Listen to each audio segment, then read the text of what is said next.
Hey, horror enthusiasts, gather round for one of the creepiest tales you might ever hear. Picture this. A dimly lit room. At the center, an old Japanese doll sits behind glass, porcelain face, cold and lifeless.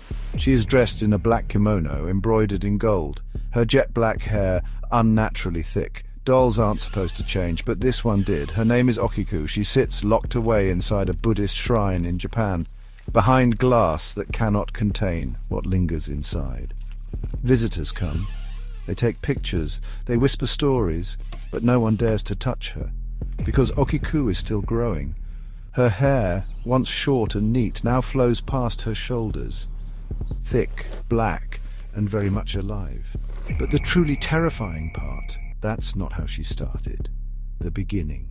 The year was 1918. A teenage boy, Eikichi Suzuki, strolled through the markets of Sapporo, Japan. There he found a doll, delicate porcelain face, black eyes staring into nothing. It was perfect, a gift for his 2-year-old sister, Okiku.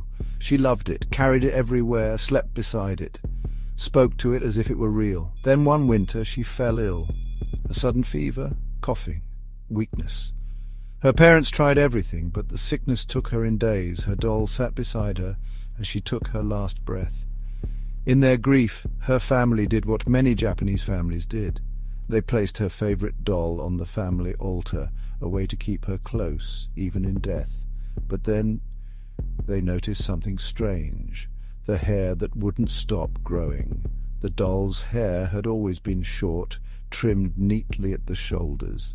But week after week, month after month, it grew. At first they thought they were imagining it, a trick of the light, but the longer they watched, the more certain they became. It wasn't stopping. They took scissors to it, snipped it back to its original length, but it always grew back, even stranger. They swore they saw it move on its own. Then the dreams began, whispers in the night.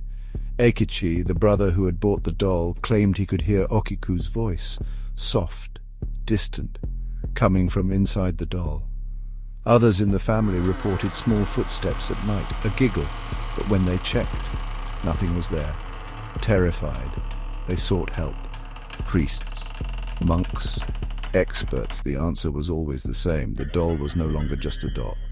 Okiku was inside. They did the only thing they could. They brought the doll to the Manenji temple in Hokkaido, where it has remained ever since. The final mystery. Even today the doll sits in the shrine. Her hair continues to grow.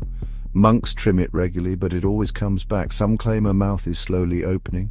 Some say her eyes have darkened, and if you stand in front of her case for too long, you might just see her blink.